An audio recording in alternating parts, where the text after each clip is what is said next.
एक दिन वीरेश अपनी माँ से मिलने बहुत महीनों बाद अपने गांव जाता है।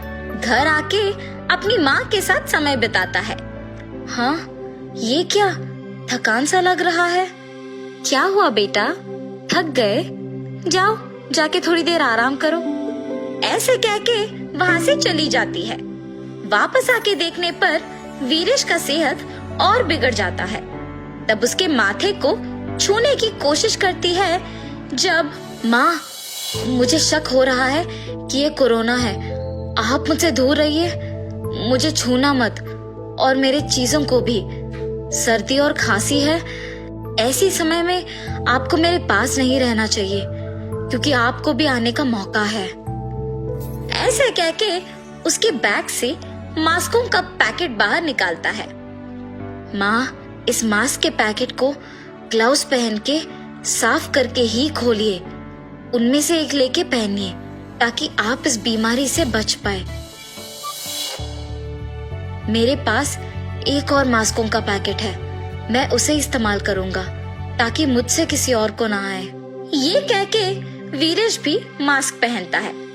वीरेश एक कमरे में अपने आप को बंद कर देता है कि जब तक उसका हालत ना सुधरे। कुछ ही दिनों में उसका सेहत ठीक होता है और वो तब उस बंद कमरे से बाहर आता है। माँ, मैं तो डर गया कि मुझे कोरोना आया, लेकिन मुझे सिर्फ एक साधारण बुखार और सर्दी हुआ था, लेकिन सावधान रहना ही ठीक हुआ। वीरेश एक पढ़ा लिखा नौकरी कर रहा बुद्धिमान आदमी था। सिर्फ शक आने पर अपने आप को बंदी करके सारे नियमों का पालन करके तभी बाहर आया जब उसे यकीन हुआ है कि वो ठीक हो गया और उसे सिर्फ एक साधारण बुखार और सर्दी था। वीरेश के माँ को ये सब समझ में नहीं आया था। बेटा, क्या हुआ तुझे? मैंने सबको बोल दिया कि तुम आ रहे हो। जिस दिन से आए उसी दिन से अपने आप को कमरे में बंद कर दिया तूने और वापस आज बाहर निकले हो। मास्क कहते हो, छूना मत कहते हो, मगर यहाँ के सारे बच्चे तुम्हारे बारे में पूछ रहे हैं। ऐसे जब वीरेश की माँ उसे डांट रही थी, बच्चे सारे भागते हुए वीरेश के पास आके उससे गले मिलते हैं। क्या भैया, इतने दिन बाद बाहर आए हो? आप शहर से हमारे लिए क्या लाए हो? हाँ हाँ भैया, क्या लाए हो? अरे रुको, सांस तो लेने दो। मैं तुम सभी के लिए मास्क और सैनिटाइजर लाया हूँ। क्या बस इतना? तो चॉकलेट्स और खिलौने नहीं लाए? हम इन मास्क और सैनिटाइजर से क्या करेंगे भैया? मेरी माँ भी यही कह रही है और अब तुम सब भी। ठीक है, ध्यान से सुनो। माँ, आप भी, आप तो पाठशाला में अध्यापक हो ना? ऐसे उनके उपयोग का विवरण देता है और वहाँ बैठे सारे बच्चे उसके महत्व को समझते हैं। अब समझ में आया इसका महत्व।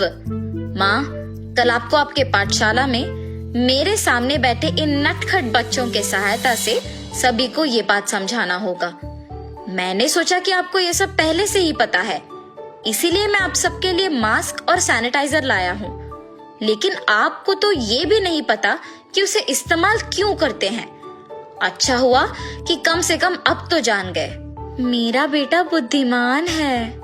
ऐसे अपने बेटे की तारीफ करके अगले दिन पाठशाला के मैदान में सारे बच्चों को बुला के उन्हें दिखाते हुए सारे नियम समझाती है और ये भी कि अगर किसी का सेहत ठीक ना हो तो कौन से नियमों का पालन करना होगा।